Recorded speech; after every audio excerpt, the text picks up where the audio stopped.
right here should look up there. Look at that shit. Put your hands up, motherfucker. There we go.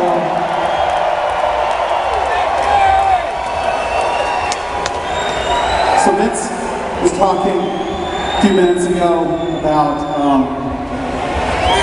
kind of how we got started as a band. And I wanted to back it up a little bit further than that. So maybe some of you that came in here a little bit late, came in around Girls, Girls, Girls, or Dr. Feelgood, might have been late to the Motley Crue show, knowing where we came from, and I might give you just a little bit of a history lesson. I think to do that, what we should do is we should all sit down together. It's just something you don't do in a Motley Crue show. I'll fucking sit down with you, don't bitch and complain. Sit down now. It's like story time.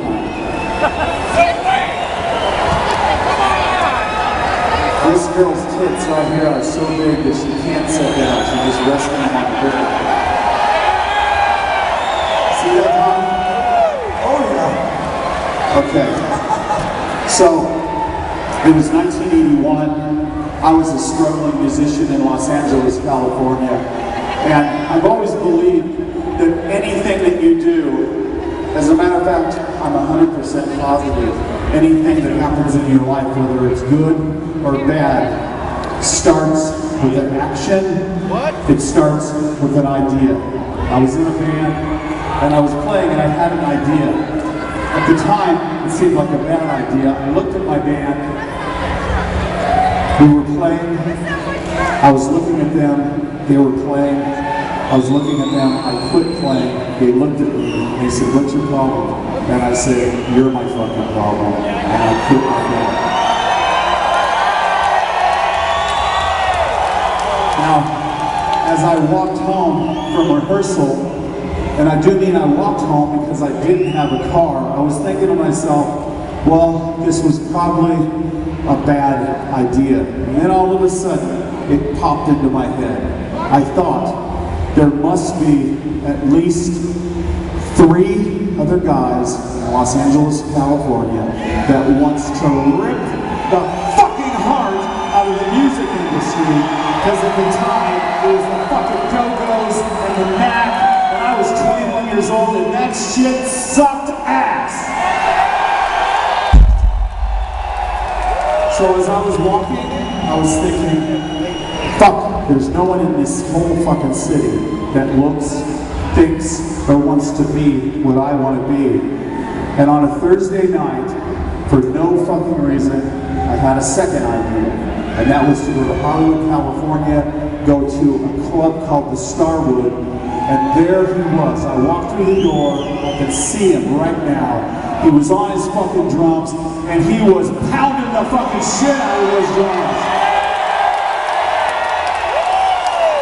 He was 17 years old, and he was wearing fucking girl spandex pants. You know what that is? That's Tommy fucking Lee right there.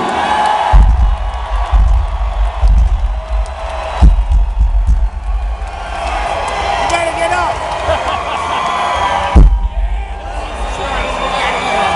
Sit down, stay here. Okay. So I sit down with Tommy. I was drinking a rum and coke. He was drinking 2 beers, and we talked about something. We talked about how much we loved fucking heavy metal. And we talked about how much we loved fucking punk rock.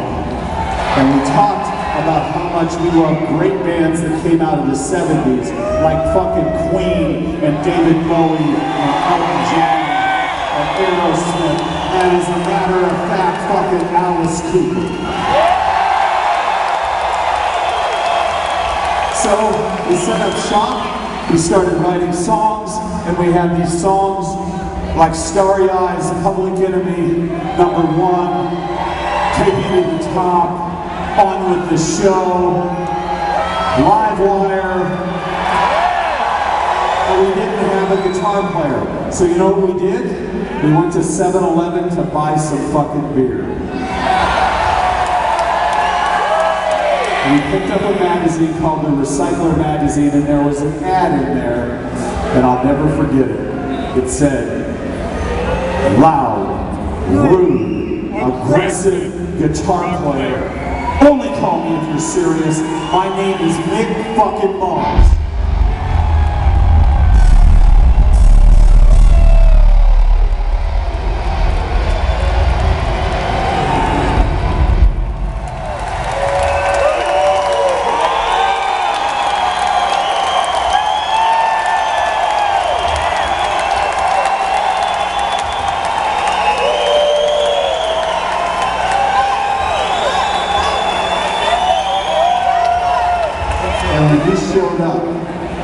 He showed up just like that.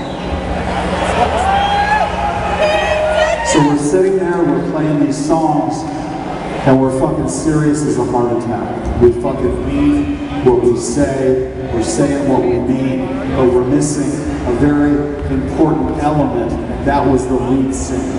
And it didn't look good in Los Angeles at that time, and then Tommy said, I know a guy, except he's in another band. And Mick Mars said, let's go see him, and if he's good, let's fucking steal his ass for our band.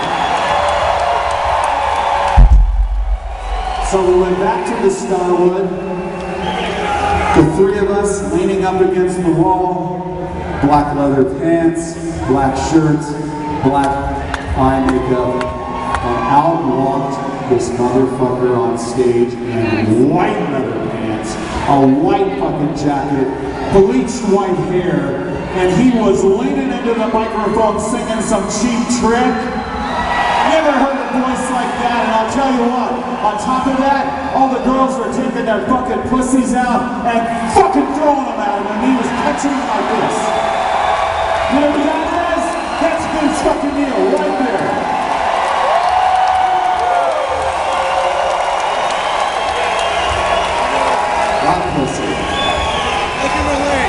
So we decided to start a band.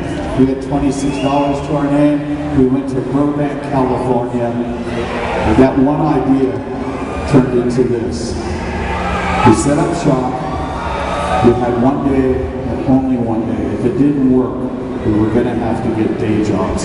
If it didn't work, you guys would have not gotten in your cars and came here tonight. We would not be out here tonight. I would not be talking to you. None of this fucking good. This is what happened. I handed Vince the lyrics to Livewire, and he said, I've got this. Nick picked up the riff, picked up the guitar, turned up his amps, started shredding that fucking shit. Tommy picked up the drums, pounded on the drums, I picked up the bass, and at that moment, it was January 17th, 1980.